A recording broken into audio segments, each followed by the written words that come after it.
Bienvenue à tous pour l'épisode 3 de notre aventure en Corse. Dans l'épisode 3, on va aller voir le plateau de Koskion au centre du pays. On va aller faire un hike aux fameuses aiguilles de Bavella. Puis, on va aller visiter des belles cascades dans des gorges, dans les montagnes. Pour finir sur la plage, une belle plage dans le bout de Porto Vecchio, la ville de Porto Vecchio et un peu de plongée. Voici l'épisode 3.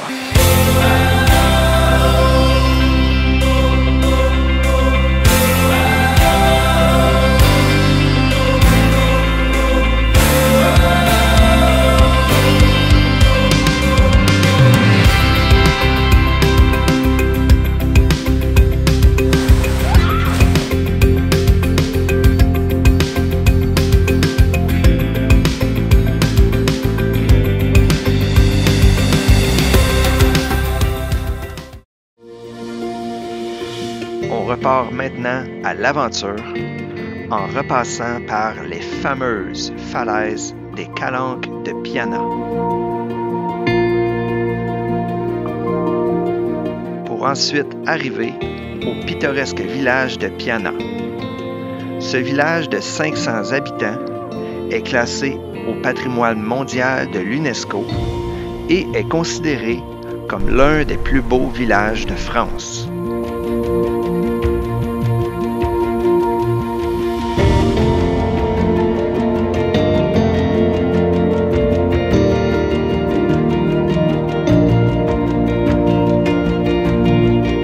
Aujourd'hui, on a fêté notre souper d'anniversaire de mariage. On est venu au restaurant La Voûte. Donc, c'est vraiment une petite voûte en briques. Donc, ça fait très romantique. On a bien mangé. La bouffe était excellente. C'était vraiment parfait. Avec une bonne bouteille de vin. C'était parfait pour fêter notre anniversaire. On est très contents.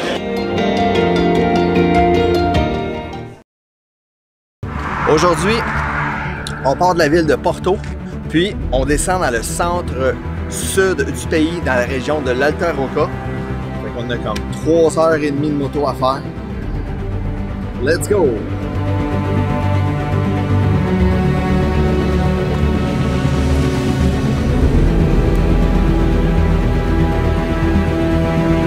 Nous voilà dans l'Alta Rocca et ce qu'on doit faire, c'est aller au plateau de Koskione. Je ne sais pas si je le prononce correct. C'est un plateau assez haut, que le décor est complètement différent du reste du pays. Puis on va aller jeter un coup d'œil en moto. Les chemins sont abîmés. Il y a des bouts, ça va être des chemins en terre. Mais on est prêt à tout pour partager l'aventure avec vous. C'est parti!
Le plateau de Koskione, ça c'est situé à 1500 mètres d'altitude, donc c'est un haut plateau qui donne des paysages complètement différents du reste de la Corse. C'est vraiment très beau. Puis il y a plein d'animaux en liberté, donc c'est une balade vraiment agréable et facile.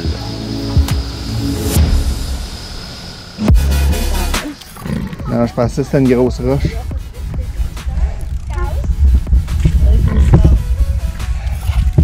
C'est un gros cochon. On a vu des cochons en liberté. On a vu des beaux chevaux sauvages.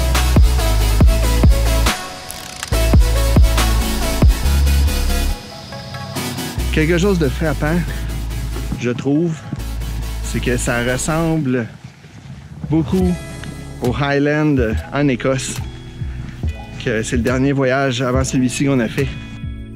C'est pour ça peut-être qu'on trouve ça encore plus beau.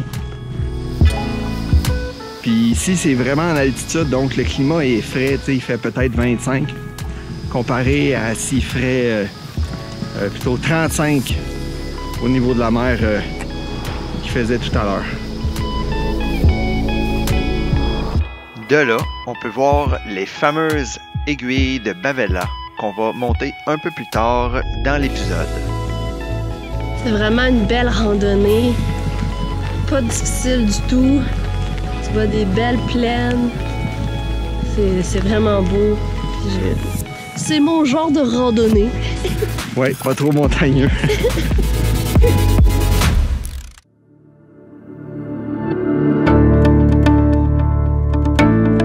La région de l'Alta Rocca désigne bien l'extrémité de l'épine dorsale montagneuse du pays. Ces beaux villages apportent à la région une note culturelle.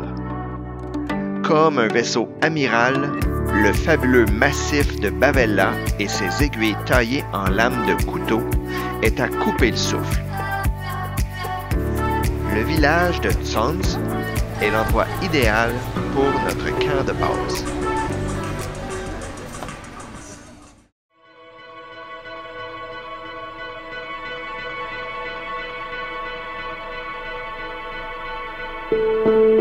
Alors, ce matin, on s'est levé aux petites heures pour pouvoir se préparer puis aller faire le hike des aiguilles de Bavella. Puis là, on a droit au lever de soleil qui commence à se lever. On est fin prêt. Let's go, ça va être tout un hike.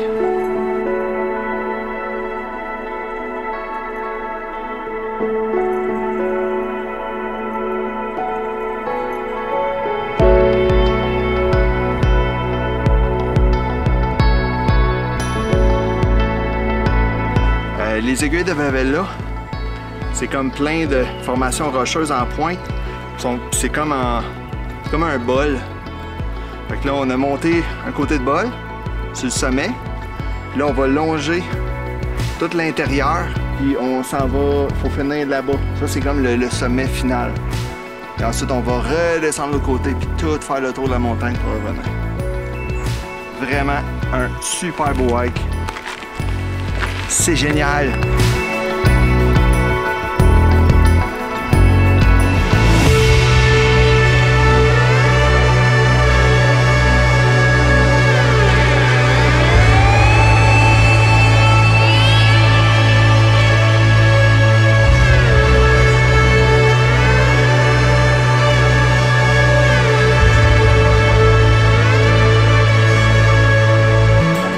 On est rendu en haut. Du sentier qui traverse et dépasse. C'est sûr qu'on ne monte pas sur le top des aiguilles, mais on passe entre. Puis ça a super bien été, sérieux. Ouais. Il est 9h15, on est parti à 6h. Et on voit là, c'est des coulées de lave, là. C'est probablement des anciens volcans. C'est vraiment beau, on est très contents. Là, on va traverser puis on redescend de l'autre côté.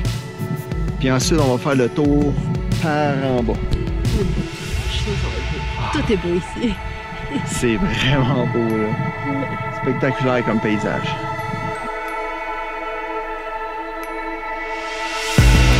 On a monté, on est arrivé au sommet. Ouais, top shape. C'est quand même pas si dur que ça. Jusqu'à temps qu'on redescende de l'autre côté. Puis qu'on revienne all around, tout autour de la montagne. Puis à un moment donné, il était 11h, midi, 1h. Il faisait chaud. On se faisait calciner par le soleil. Il faisait 37 degrés, plus l'humidex. Je dois avouer que j'ai trouvé ça un petit peu pénible de revenir, mais on a réussi. Non, c'était vraiment beau par contre, là, mais on a travaillé pour. Celui-là, il était dur.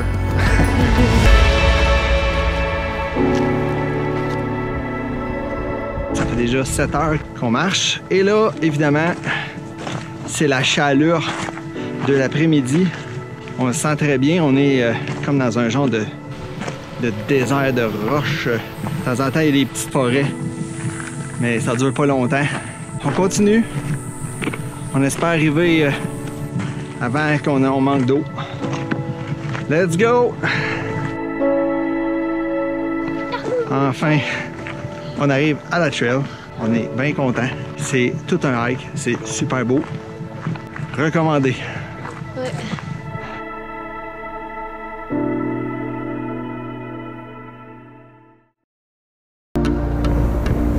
On reprend notre périple en moto à travers les routes spectaculaires de l'Alta Rocca.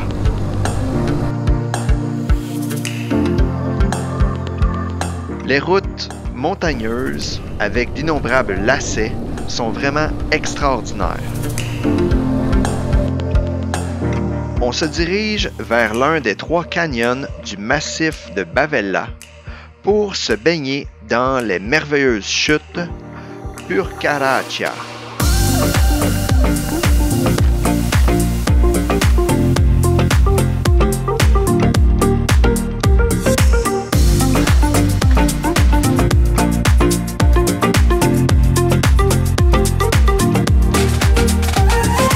OK, aujourd'hui, on a été voir les chutes, les bassins de Purcaraccia. C'est super beau, il y a plein de bassins, l'eau est fraîche, mais c'est super le fun. Il y a des bassins où on peut juste se baigner, il y a des bassins où on peut sauter.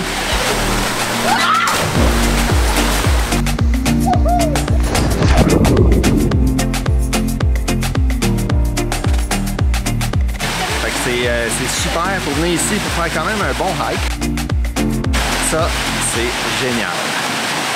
Finalement, on est arrivé au bassin, l'eau cristalline. C'était beau, elle était rafraîchissante, elle était quand même froide, mais pas trop. On a pu se baigner puis rester dedans avec la belle randonnée qu'on avait faite qui était quand même un peu difficile. Fait que ça fait du bien de se rafraîchir. Puis c'est le fun, il y avait des petites glissades qu'on pouvait aller. Fait que non, c'était vraiment le fun. Fait que l'eau froide nous rafraîchissait. Après ça, tu pouvais t'étendre sur les roches chaudes. Fait que non, ça a super bien été. J'ai vraiment aimé cette activité-là. Ça vaut la peine.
Prochaine destination, le village de Sainte-Lucie de Talano.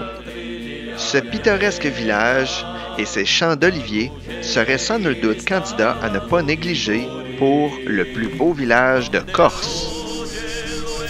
Alors, la ville de Sainte-Lucie de Talano, elle remonte à l'âge du Moyen Âge. Il y a plusieurs vestiges qui ont été trouvés dans la ville ou dans les environs de Sainte-Lucie qui datent justement du Moyen Âge. Nous en profitons pour faire une petite visite culturelle. Alors, aujourd'hui, on est à Sainte-Lucie de Talano. On va aller faire le sentier du patrimoine ici. Il faut suivre une petite flèche. Fait qu'ils nous font passer à travers le village, comme le moulin à l'huile d'olive ou passer à travers un oliveraie. Fait qu'on va aller faire ça aujourd'hui, ça va être intéressant.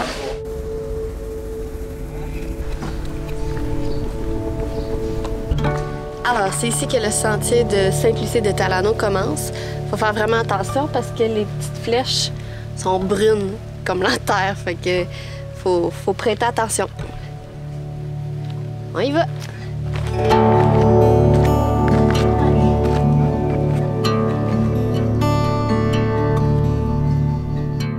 Donc, Donc, l'huile d'olive, il y a comme 3 façons de produire l'huile. En premier, quand ils ramassent toutes les olives mûres noires, ils mettent ça tout dans un bac. Puis juste avec la pression des olives empilées un par-dessus l'autre, ça fait une première huile qui sort. Et ça, c'est vraiment l'huile vierge. Ça, c'est la plus recherchée. Après ça, ils font une première pression.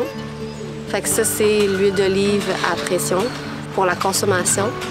Puis par la suite, on va faire une deuxième pression. Puis ça, c'est l'huile d'olive pour, dans le temps, ils consommaient ça pour brûler, pour faire de la lumière ou d'autres produits autres que la consommation.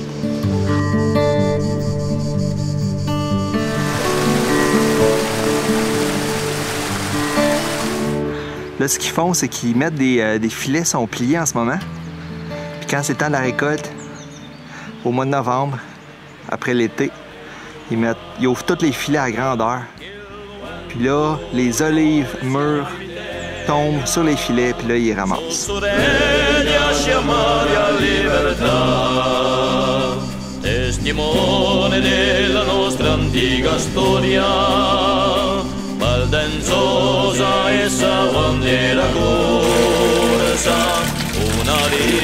Vraiment, ça vaut la peine de le faire. C'est pas long. C'est le fun parce que ça nous fait passer par les petits oliveraies. On passe par un petit musée qui nous explique aussi comment ils fonctionnaient pour faire l'huile d'olive dans le temps, puis comment ils se sont adaptés. C'est le lavoir. C'est ici que les femmes venaient pour finir de laver leur linge. Ils faisaient le plus gros chez eux avec de la cendre tamisée pour laver, exemple, les draps, les bouillets. Puis par la suite, pour les rincer, les finaliser des laveries, ils venaient tout ici. C'était rempli d'eau, puis il y avait comme un système d'irrigation pour avoir tout le temps de l'eau fraîche. Ils lavaient ça là-dedans. Puis en même temps, c'était un lieu de rencontre pour les femmes pour jaser.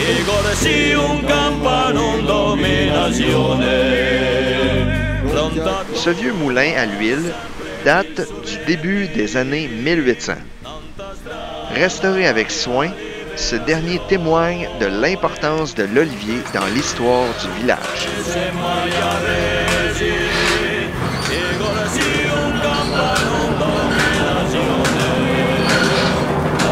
C'est merveilleux par une belle journée ensoleillée. On a des belles vues. J'ai vraiment aimé faire le sentier du patrimoine.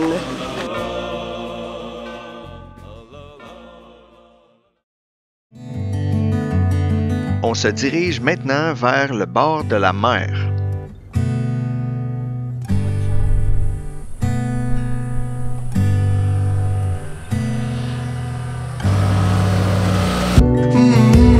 Située au sud-est de l'île de Beauté, la vieille ville de Porto Vecchio nous dévoile ses charmes. Porto Vecchio, c'est la 3e ville de Corse. Elle a été établie par les Génois au 15e siècle. Une fois dans la vieille ville, on tombe rapidement sous le charme.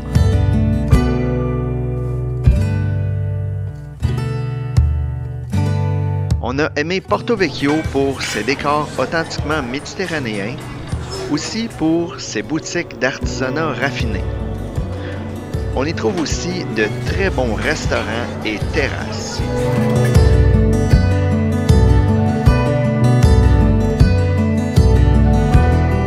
Un peu au sud de la ville se trouve la sublime plage de Santa Giulia. Bien que très fréquentée, cette plage est définitivement dans les plus belles de Corse.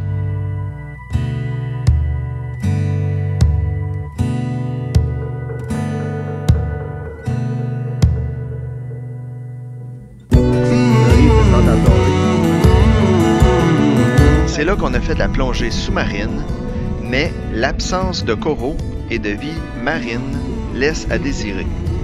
C'est pour cela que je ne suggère pas la plongée à Porto Vecchio.